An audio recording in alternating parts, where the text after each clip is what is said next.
This episode is not your usual salon tea, unless your salon also discusses federal investigations and career pivots. For legal purposes, we at the Ladies Room Podcast do not endorse, support, or encourage the use of sale of extracurricular drugs or narcotics. Matter of fact, we've never even smoked weed a day in our lives, and we definitely don't associate with any powdery substances unless it's dry shampoo. Now let's get into it. We had a brick. We compressed the brick in a Ziploc.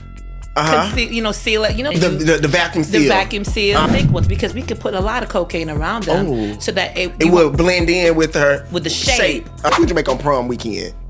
For the records, approximately. Yes. I'm going to say $10,000. Introduced to this drug life, started selling drugs in high school. Of course, they will go and they will meet in the ladies' room. Yes, ma'am. We love the ladies' room. We love the ladies' room. Yes to the ladies' room. We'll drink to the ladies' room. Oh my God, why would they do this to me? I'm not going to go back and forth with the attitude. Why are you still using it? It's weird. When my hair ain't done, I don't even go on social media because I don't feel like getting judged and talked about.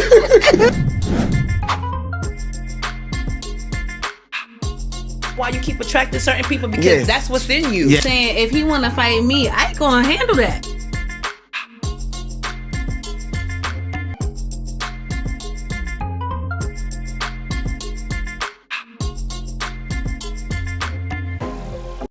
Welcome to the ladies' room, guys. We are back, and this time, I always have a good, interesting story. And in the ladies' room, hair is always the hot topic. But this time, I got another hot topic for you, and it is called the wrong player. Guys, I want you to meet Coach Purpose, a former player in a female cocaine conspiracy in the Virgin Islands, once facing 10 to 20 years, according to the federal sentencing.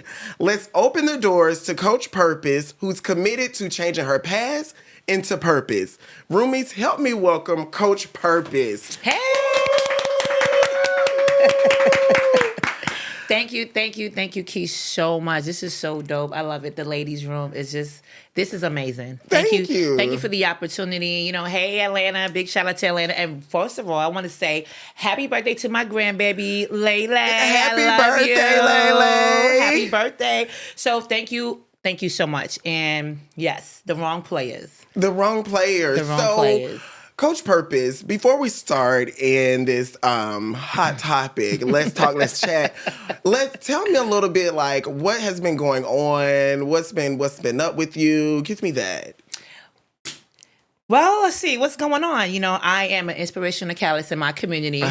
Just coming from a dark place of being in federal prison and just being tied to the wrong choices. I'm going to say not people, but I've made some really messed up decisions that allowed me to really see life is real. Like life be life. And if that's not even a real word, right? But that's what we use today. Life is really life. And you just have to be very careful who you're surrounded by, who you're connected to, because you just never know where you're going to end up in life. And I tell people, I say, I was not arrested. I was rescued because God allowed a situation to happen so I can see not only people for who they were, but to show that the purpose He had for my life, right? So a little bit about me. I'm a mother of 5 children. I was born in New York City. Okay. And, I come from a drug life. Okay. Tell us about that. Take us back to how it all got started for you. Okay, so just a little synopsis. Just quick. a little short, razzle-dazzle, right? So my dad was a big-time drug dealer in New York City, and he was not... Now, what part of New York were you? So I'm from the Bronx, New York. Big up to BX Bronx. In the building, He was a big-time drug dealer, but he was a drug dealer that was not flashy. He was just he looked like a regular street guy, Timberland boots, hoodie, and just, but he was a very big time drug dealer. And just in that game, I was introduced to this drug life. And as I became older and I went to high school. I started selling drugs in high school. Okay. And I went to Taft High School, which the acronym for Taft is Training Animals for Tomorrow. And that's so crazy why they say that, but that's wild to me. But that is crazy. That was the acronym for my school because it was wild. So that means there was a jungle. Correct. Okay, we had like we had to go through metal detectors. So it was almost something like, you remember the movie Lean on Me? Was it giving Lean on Me? Correct. We had to go through metal detectors. You had to put your school bag into the machine, and then you had to get Oh, whoa. just like a TSA check. Yes. Oh. Right. Whoa. Of course, by me selling drugs in high school, it was how do I come into the school with the crack? Because New York was good for the crack and the little vials and stuff. So, of course, I would have a special hiding place. Okay. So what was the special hiding place? You know, we're not going to disclose that, for purposes. We're not going to discuss it for creative purposes. Creative purposes. Correct. Yes. So, after I come in, I get, go through the little procedure of getting checked. And then I would just meet my goons, in the school, we'll distribute what I got to distribute, make sure I get my money at the end of the day. Right. Yeah. Then, go back to the dad, to daddy, be like, all right, daddy, this is what, How much would you make in one day in school? Like on a good day, on a good week. Let's say it's prom season coming up. It's prom weekend. How much would you make? Take me back to prom. How much would you make on prom weekend? For the records, approximately, yes. I'm going to say $10,000. Whoa. For the record, approximately. In a week? I mean, you selling crack. There's a lot of base heads and crackheads. Oh, that was big. That's amazing. Yeah, that's amazing. No, that is nothing compared to, Yeah. But I'm just saying, like, you're in high school making... Correct, because there's a lot of crackheads, there's a lot of base heads, and of course you have individuals that, when you're giving them, you don't only, not saying that I sold, let's make it clear, it wasn't sold in the school. Okay. Let's make that clear. Yes. Right? Yes. It was like you would give them their stash and they will go and come back and bring the money and so forth, or you will, go to the trap house, which will, I had my family, other family members live in. This is, where we'll... some New York, Jack City type situation.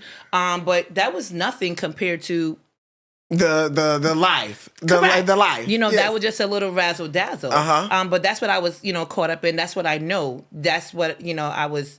I'm not gonna. I'm gonna say you a product. I was a product of my environment. However, it was fun until my dad passed away. Okay. And then from there, I moved to the Virgin Islands. Okay. Where my parents are from, and I was raised there as well. Okay. So I've moved back to live with my grandmother. My grandmother was a church-going young woman. So how old were you when your father passed? I was 15 years old. 15 years old. Yeah. And so you moved back to the Virgin Islands. Correct. And it's a different world from being in the Bronx to the Virgin Islands. Because now it's paradise. It's island life. It's beaches. You wake up in the morning, walk to the beach. You got to get some coconut, get some mango. Island life. It was great. It was a little culture shock because I'm a city girl. Now I'm in an island world. Okay. But it was great. It was nothing bad. It was a good life. I'm not going to discredit my family or anything. It was a good life, but it's a learning experience, right? My grandmother was a Christian. She was a 7-day Adventist, and I love her to death. She taught me a lot, Of course, I was a knucklehead. You went against the grain. Yeah, I mean, hey. I was my father's, I was born on his birthday. So I was spoiled. I was referenced as the boss's daughter. I got whatever I want. We had our good days, we had our bad days. But going back to the island, it was cool. It was nice. It was great. And I was just like, okay, went to school, was in everything under the sun, was very active and so forth. End up falling in love, graduated, had a son. Okay, so how did you meet? So you met a guy, was he like a star player in the school back where? No, he was not. He was a grown man that was not in school because I was a junior in school. Okay. And he was probably a couple of older than me, but he met me at basketball practice because I played basketball. You played basketball, okay. Correct. Okay. So he met me at practice and he was like, yeah, I want the tall one. Okay. Yes, honey. I want the tall one. And that's how that went. And then we connected and started dating and so forth. Not realizing he's also a former drug dealer. Oh. Right? So you didn't know that we didn't know until he told me the story. And I was like, you can't be. You'll be surprised what you're connected to. You attract who you You are. are. Yes. You know, and I tell people that. I say, you want to know why you keep attracting certain people? Because Yes. that's what's in you. Yes, true. That is true. That is what's in you. So I didn't realize until when he told me, and I'm like, should I tell him or should I not tell him that I was one? I was like, okay. I listened to everything he had to say because I was like, I don't know if he's I don't know. Right. But, you know, that's how we met. We fell in love. We had a baby and so forth. Life was just going through just different journeys. And then I decided that I'm going to move away to Orlando, Florida. Okay. Fell in love again with someone else. Had 4 amazing, beautiful girls. So you got, did you get married in between then or? Child, no. Okay. I thought I was. Oh, okay. However, no shade. No shade. You know what I'm saying? You know, no shade. It's life. You know, I'm young. You're exploring your options. You're doing your thing. You living your life. Right. It was good. It was bad. It was ups. It was down. And I'm grateful for every single thing because it made me the woman I am today. Okay. You know, my girl's dad. We had a great time. We had bad times. Hey, okay, we decided that we're going to go our little separate ways or whatever. And now I've moved back. To the Virgin Islands. To the Virgin Islands. Oh, okay, honey. Okay. So now, stop the traveling pants, honey. Now the pressure is getting hard.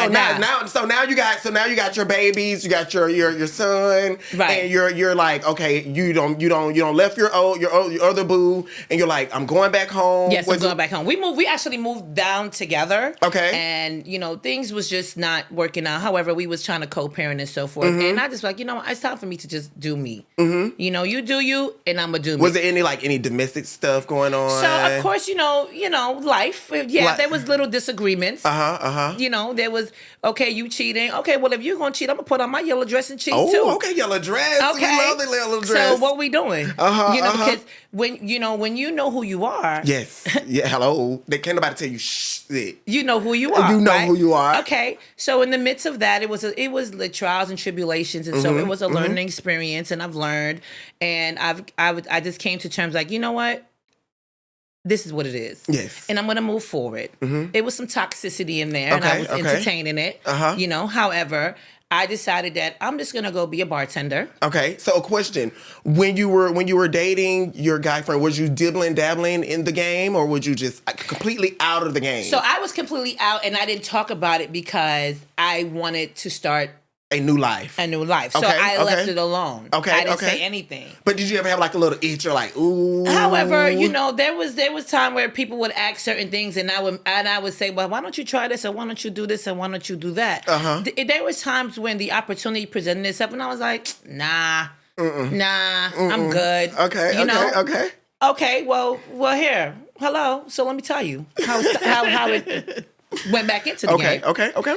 Became a bartender. I was working at a clothing store called BCBG. Okay, I love BCBG. I remember that back in the day. Yes. I remember that. Fashionista, just dressing people for a living, amazing. I decided that, you know what, I want to get a part-time job, and I'm always in the club having a good time and so forth. Why not make money? Okay, so I decided, you know what, I'm going to work and be a bartender. I created a name, Licious. Okay. Here goes Licious at the bar. Now I'm on the radio. I'm just popular bartender making these popular drinks and so forth. Okay. And now I meet my business partner at a event. There was an all-white event, and I met her there. So now we all connected and so forth. We began to bartend together and stuff at different events. So you had got like a bartender gang, like not a gang, like a business where you were bartending and you then. We were just meeting each other. Right. Okay. So we were just meeting each other, and to the point where there was a promoter that was like, I like the way y'all bartend. Okay. Call the girl with the tall blower with the blonde hair. Oh, okay. Where's Licious? We want Licious. Okay. So me and her connected. We became really good friends. We started connecting, and we built a name for ourselves. Okay. Now, after we built the name for ourselves, there was an opportunity that presented itself. And I was like, yeah, but you know, I was like, I'm in. What up? I know about that industry. What was one thing that made you decide on being in it? Like after being so long of like, oh no, I don't want to do that. What was one thing that like, okay, maybe I will take this offer, or maybe I will. So I took the opportunity because we was just starting a business, right? Now, of course, when you're just starting a business, does anybody really take you serious when you're just starting a business? No. You could tell them all the great ideas. Yes. They see you like, yeah, we see you everywhere. We see you bartending everywhere. We see y'all doing y'all thing. Everybody love y'all drinks. Okay, are you want to help us? You want to front us? You want to, you know what I'm saying? Right. Yeah, I mean, y'all good, but yeah. Yeah. Okay. I mean, so what you going to do if someone presented and say, okay, well, here's $50,000 cash, no tax? I'll take that. I'll take that, and just can we do this behind? Let's not do it here at the bar. Let's wait till after we close. But I'm gonna take that. I'll take that from you. Right. So when you presented with that opportunity, you're like, okay, well, I said, listen, if we're gonna do this, it got to be airtight. It got to, we're gonna do what we're gonna do. We have children. We're single mothers. And it was just the both of us doing it. We were doing what we had to do. We provided by all means necessary. Now, I'm not going to say it was right, y'all. Right. But we made that choice. Okay? And I told an individual one time, I said, everybody got a price. What's true. yours? Hello? What's your price? What's your price when your car's about to get repoed? Your business is declining. Your children is in all kind of school activities and you're just over your head. Listen, this is not the right thing to do. And I'm not encouraging it. Right. But sometimes when you're pressure really when you're back against the wall. Correct. Yes, pressure yes. really busts pipes. And you're going to do what you got to do for the moment. Yes. And that's why it's so important. Like, we really got to walk by faith and not by sight. I was walking by sight. Because I had a relationship with God, but it wasn't a close, tight relationship with God. And I say, well, baby, I need this. Right. So we did what we did. We move and we shake and so forth. And we realized, like, okay, we getting away with this. And how did we do it? We had a brick. We compressed the brick. Okay. We put in a Ziploc.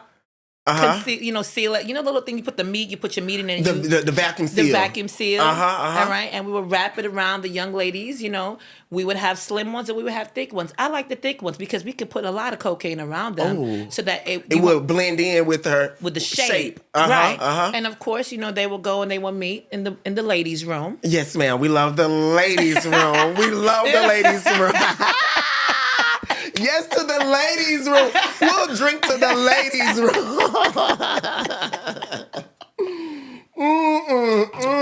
So they would meet in the ladies' room, and of course they would, give the cocaine to. Okay, so question. I don't want to cut you off. I just want to say this.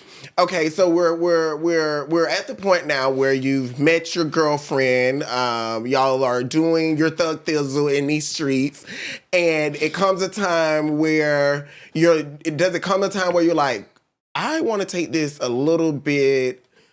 I want to do a little bit more than just, because I want to say this. You wasn't just slanging on the corner. This wasn't a thing that you was. No, just, we never slanging on the corner. It wasn't no corner slinging thing. We was buying bricks and taking it to places. This was Neiman Marcus. This was like the Neiman Marcus of it. Mm-hmm. So how and where did you get the idea to do it through an airline? Like, how did that come about? So that idea came. It was something that was always in place, in position.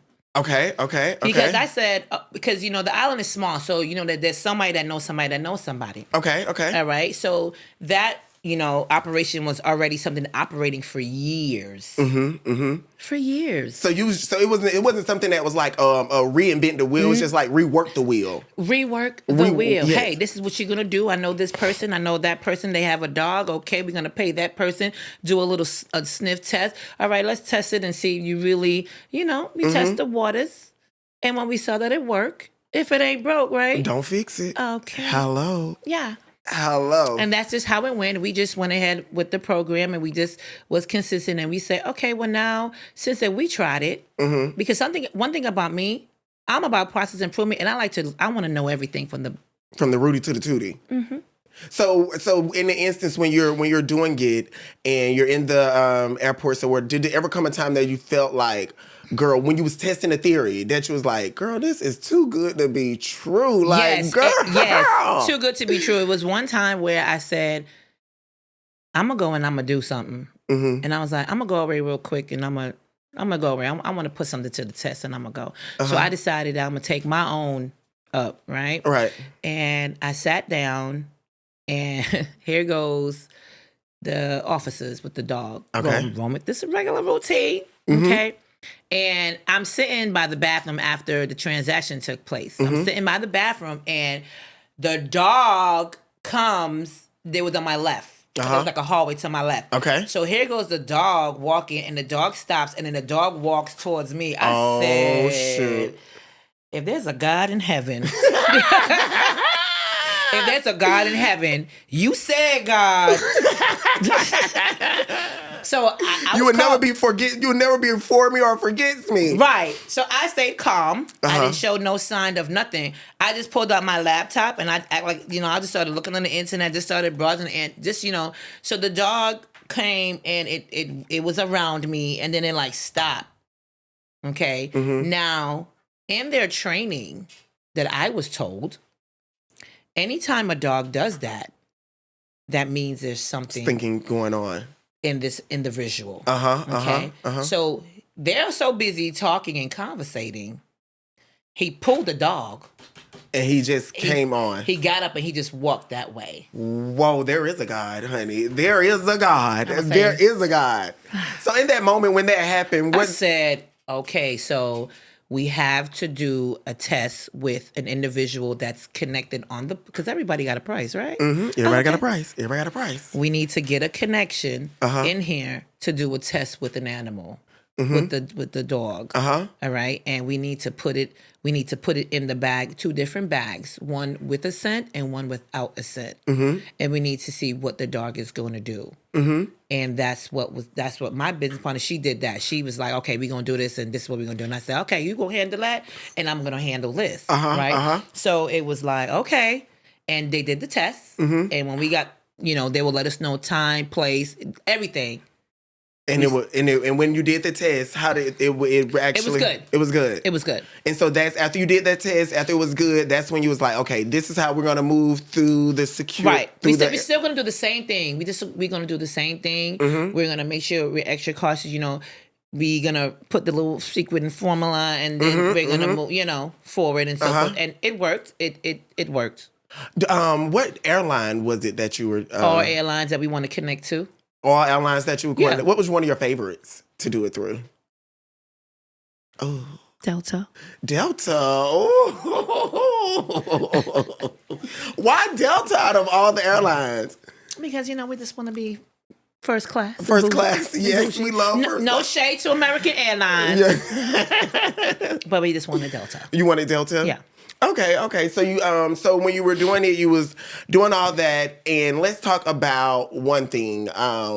We're now making money, right? Because we're moving product from. Okay, at one point, where was your product going from? The Virgin Islands to where? Did you have like different spots that you was transporting it to? There's 50 states on the map, right? So all 50. I'm not gonna say all 50 states, but there was selective states. What was your top heavy hitters? Should we say? No comment.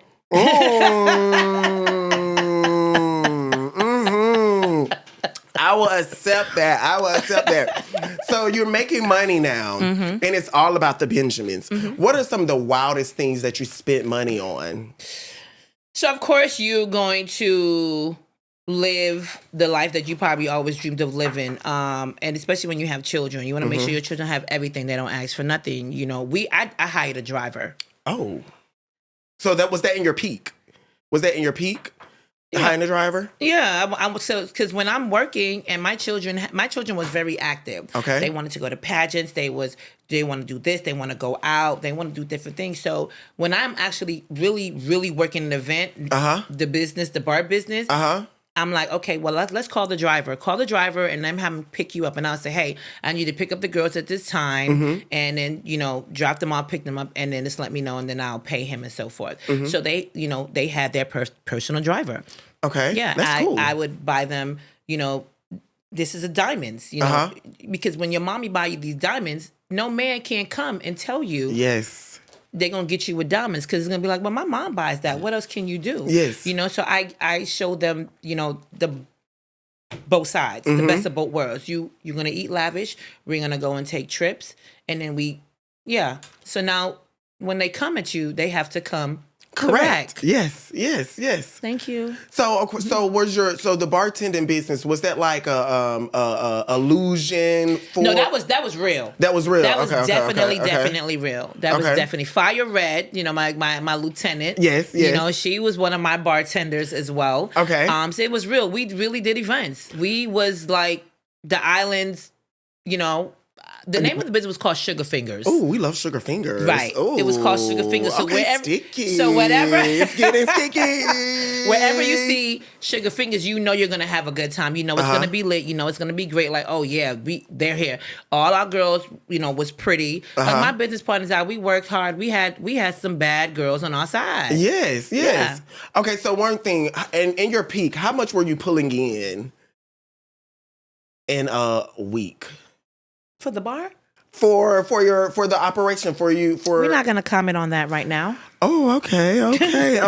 For the bar, how much were you pulling in? For the bar, we was probably doing maybe I'm gonna say approximately 5,000 a week, just depending on you know, the events and so forth. Okay, so that's good. That's good. I mean, yeah, it's good, but you still have to take into consideration of, you know, I used to buy uniforms and I used to always make sure that the girls have something to wear and so forth. So it's like we was making money, but not really making in that first. Right. So it was, but it was good money out there, you know, and then sometimes we would give people the opportunity to give us a chance to show ourselves and so on. So sometimes we will cut our payment in half because now we're trying to prove ourselves. Right. And that's what kind of made us dibble and dabble into, you know, being a street distributor. Yeah. I'm not gonna say farmers, but a distributor. So that we're able to like, let's build our business, but we're gonna build it off of this drug money. Okay. So let's talk about that. So you're building the players in the game. You know, you're building the players in the game.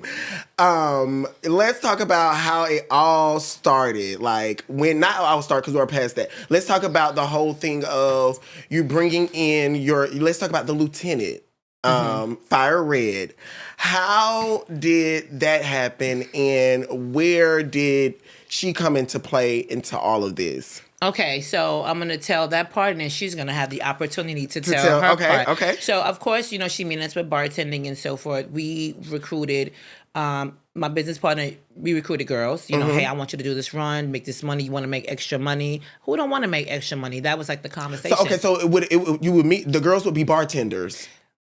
Not all of them were. Okay, but not all of them were. No, it may be some individuals that we knew. Like, hey, you want to make some extra money? You know, and everybody was most likely mothers. Most of them were mothers. Maybe 2 or 3 was not. But, you know, you want the opportunity to make some extra money here. You could probably make $2,500 if you take this trip. Right, okay. Okay. Girl, I wish I was a mother. I would be, mercy mother, honey. I was merciful mother. Somebody get him. So, of course, you know, who would turn down money? Right, you know, right. so that, you know, when the opportunity presented itself, they took it. The system was legit. Everything was great. Everything was rolling to the point where the ball was dropped. You know, my business partner and I, we began to like start to get distance because she was more into the street game, and I was more focused into our business. Don't get me wrong, I'm gonna take the money from the street game because I want to build the business. But I'm like, we're losing sight, you know. And there's no shade to her because sometimes, you know, you want to be able to save your life and your children. I get that, right. But sometimes we do lose sight because I lost sight. Yes. Because You know, we get so like this. we We get doing greedy. hair. With hair, you get so in it that you be like, child, you lose sight. You get greedy. Correct. You get all these things. Correct. So that's happened. Correct. That's true. And, you know, and that happened. You know, things happen. Okay, and it happened for a reason. God allowed it to happen. Okay, so now my business partner and I, we began to separate. Okay. But we're still doing the business. But So y'all still doing y'all separate from bartending? No, we're separating from just like she's into the game. In the ladies' room. She's in the ladies' room. She's in the ladies' room. Okay. And I'm more focused on like the business. Like, let's get this. There came a time where she made a phone call and that individual phone was being wiretapped. Okay, we're not gonna go that far because Okay. we're gonna let That's her. how we get. That's how we get up to Fire Red, the lieutenant. Fire Red. Okay. Right. So of course, Fire Red had the opportunity, the opportunity presented herself. She took the opportunity, of course, not realizing on the back end, the phones are tapped. That the phones have been so were they watching the person that she was talking to, or were they watching? Was watching, yes. And this individual was in I'm gonna say Philly or Pittsburgh, Fire Red. They were in Ohio. So you had stash houses and work all the way out there in Ohio, girl. Girl, that's over miles and miles away, girl. For the record, we didn't have any stash houses. Well, not stash houses. I shouldn't say stash houses, but girl, you had product out there in Ohio. So that individual was being wiretapped for a whole nother situation. Okay. And of course, with being wiretapped, how the federal government works, for those that don't know, once they have a understanding of what the conversation is like, they're going to alert the feds in the area that you in to look into this matter, because this is what the conversation was like. And that's what happened. So they tapped her phone and they was able to hear everything, but they was able to watch her and they went from there. Correct. And then how Fire Red got caught up was they heard the conversation that day of her taking product. And when she went to the airport, she had a very bad feeling about it, because you could hear that all in the phone call. She was like, "This don't feel right. This don't feel right." I got a phone call from another person who, my business partner asked her. She said, "Listen, I don't know. I don't feel like doing this." I said, "Let me tell you something. You don't feel like doing it, don't do it. However, you want to make your money, make your money." Because I was doing my stuff too. But I said, if you want to make your money, that's fine. But if you, I always say, follow your gut. Yes.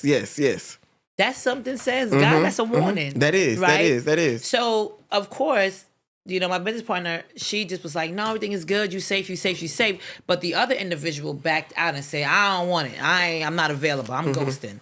And that's what they did.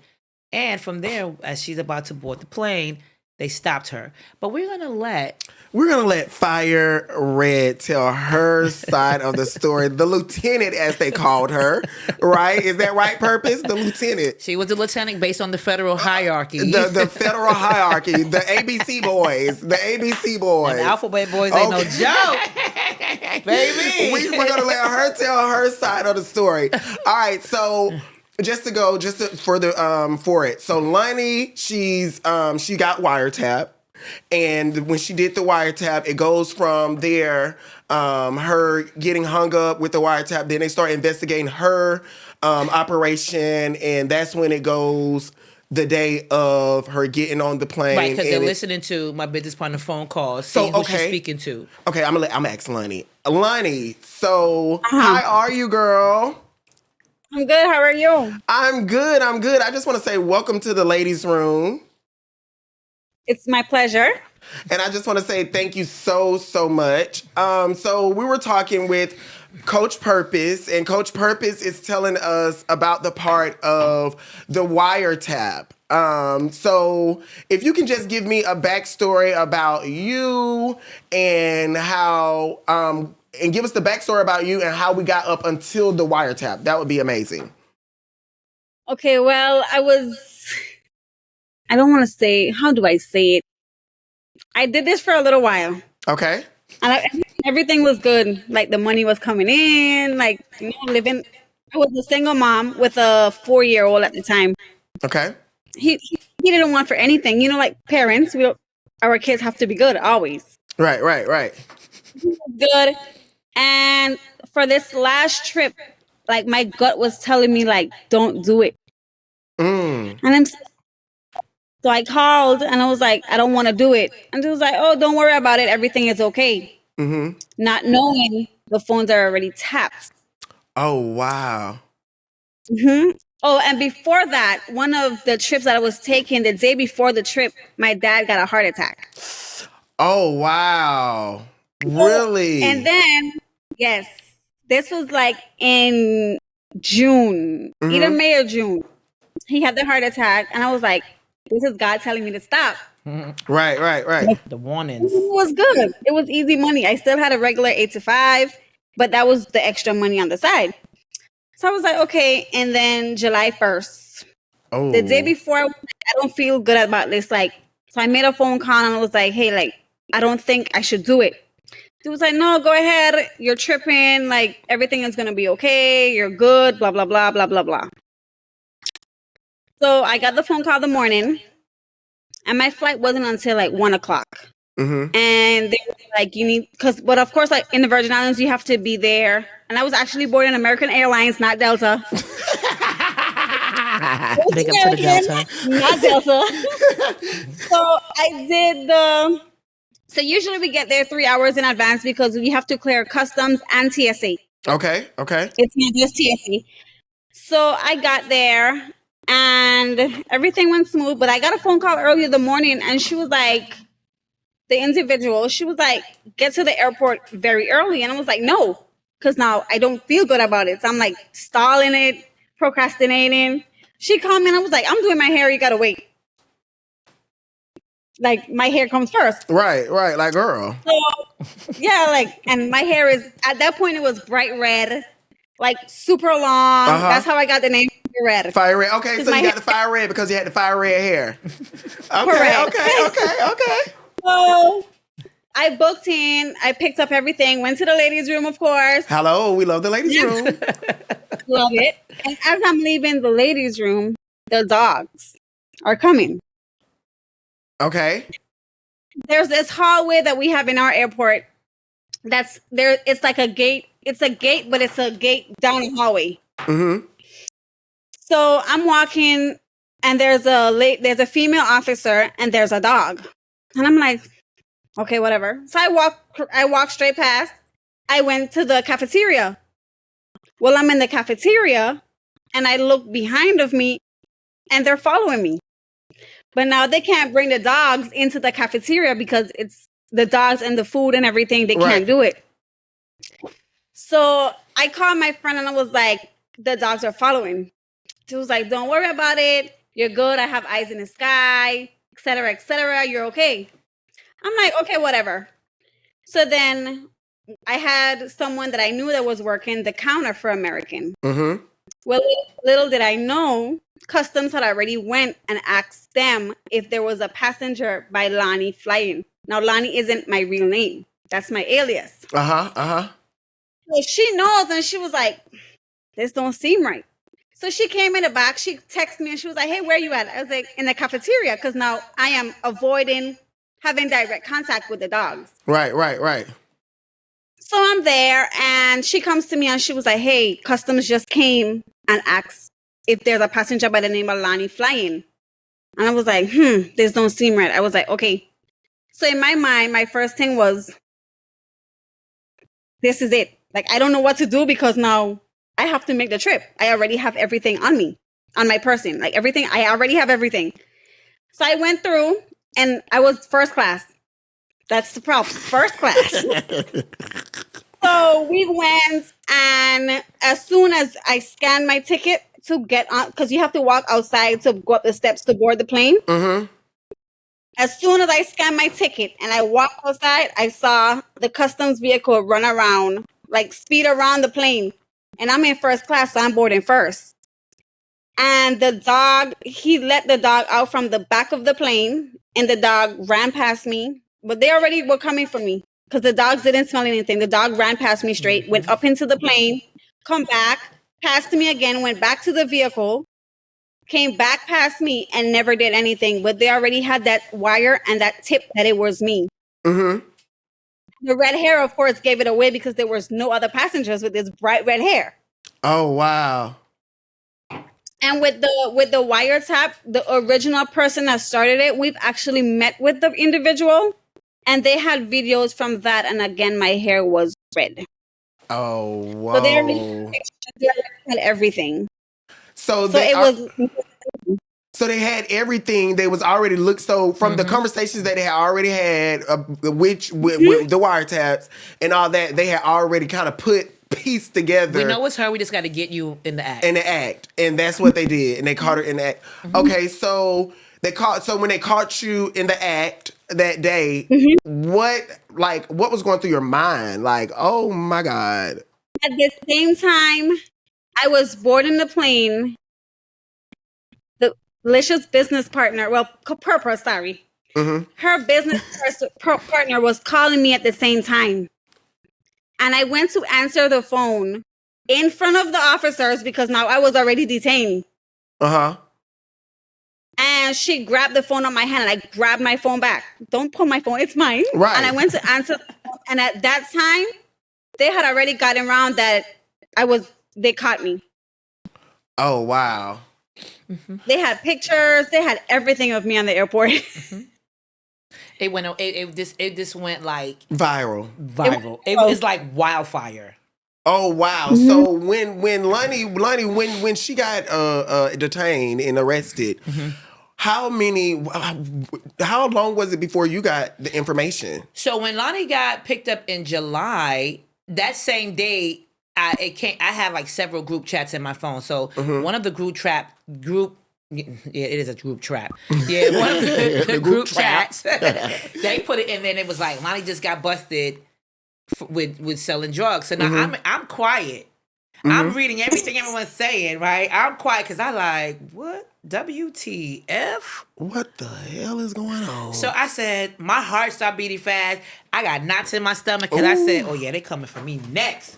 So now I'm quiet because in a situation like you want to know what's next. Yes. You want to know, well, is she gonna say nothing? And then the first thing with the great folks of the Virgin Island, oh, she's a this, she's a that, she's a rat. They had a picture of a rat. They were just saying all kind of things that she was doing. Oh. But Lonnie never said anything. Okay. So what I did was I had to insert myself because I want to really know what's really going on.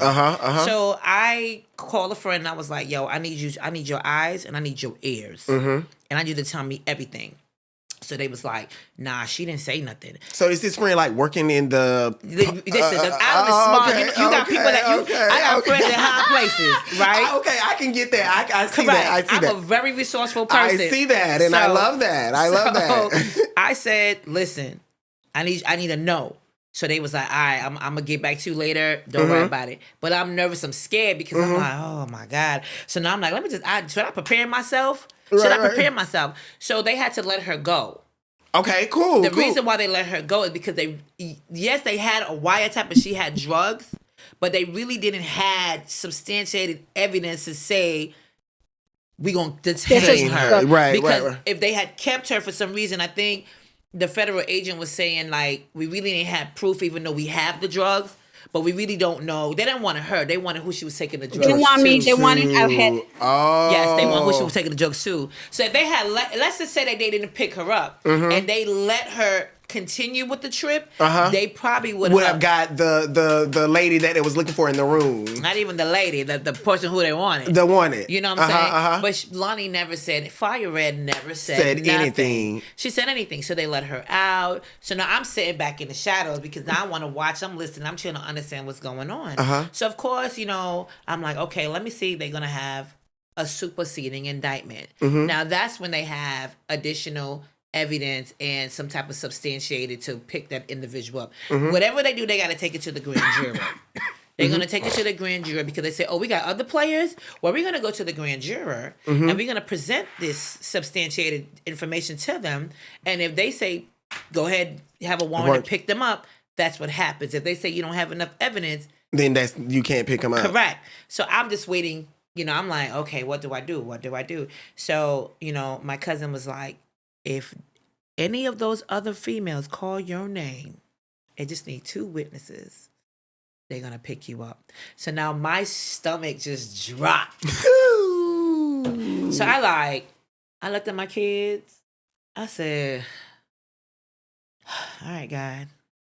All right. Okay, let me see. But I'm quiet. I'm quiet. I'm looking. I'm being normal. Then eventually my business partner, she was away. Now she's on America, the FBI most wanted. Then another one of our females, the FBI most wanted. I'm like, okay, well, I'm gonna be in the FBI most wanted too because we're connected. Yes, and right? It's like the ABC boys kind of know what's going on now. So of course, with the other individuals that got picked up, they started to speak. They started to talk. They started to say certain stuff. Right. So I'm like, I'm still being normal. Regular, I'm being normal. And my bar manager at the time, I honestly believe that she interviewed with the Alphabet Boys. And why I say that is because I had an event with like a competition in another island that I had to go to. So I had to go to my distributor. I had to pick up my liquor. So I stopped by her because I said, hey, I'm going to get everything together for tomorrow. At that time, my daughter is running for a pageant. One of my daughters running for a pageant. So I'm like, listen, she got pageant practice. I got to get this liquor together. You know, she was like, hey, somebody called my phone because they want to set up an interview. They want an appointment because they want to have a birthday party for their mother's 80th birthday. Oh, right. Of course, I'm not going to think anything of it. Right. It's just the 80th birthday. That's what we do. Yeah. We the bartenders, right? Yes. I need to get my girls in order so we could do this party. 80th? Okay, yeah. So, okay, great. I said, well, you know what? I'm not going to be able to meet them. She said, no, I'm going to have clients or something. I didn't think nothing of it. There was no sign. There was no feeling in me. There was nothing. It was just a regular smuggling conversation. So she called the person. And this is why I said she had an interview with the Alphabet Boys, because you called them.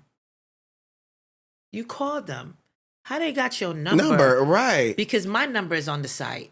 And how did it? Whoa. My number is on the business site. Whoa. Right. So she called them. They didn't answer. So they called back. She was like, they're calling back. So I'm like, okay. So I'm like, hey, how you doing? I'm delicious. Da, da, da, da. They was like, yeah, my mother's making 80th. And I'm speaking to a female. And I said, okay, great. Well, can I come and meet you now? They was like, no. It was like 5 going on 6 o'clock. It's the end of the day. So the end of the day, the courts is closed. Can't meet a judge. You can't do, that stuff. Right. So they said, we're going to meet you tomorrow at 10. I said, no problem. Where you want to meet? So they said, well, they want to meet. We met in front of like one of my favorite coffee shops. I said, okay, we could definitely do that. So at that time, I woke up, nothing is hitting your gut. Nothing is saying like, girl, don't go there. Nothing. Nothing said that. So she called me. She texted me. She was like, hey, where you at? I said, I just woke up. It's 10 o'clock. I'm supposed to meet people at 10 o'clock. Oh, it's just 10. I'm still in the bed. Right. I'm like, I just got up. I'm coming. I just overslept. Baby girl had practice in XYZ. So now I'm on my way there. And I come into the gate and I park literally in front of the feds. Literally parked up in front of the feds. Whoa. So I come out the car. I saw the 2 guys in the SUV, the Yukon. So I come out, walking good about my business, and I heard my name called. So when they called my name, I turned around and I said, he stood by my Jeep. And I said, hey, I know who you are.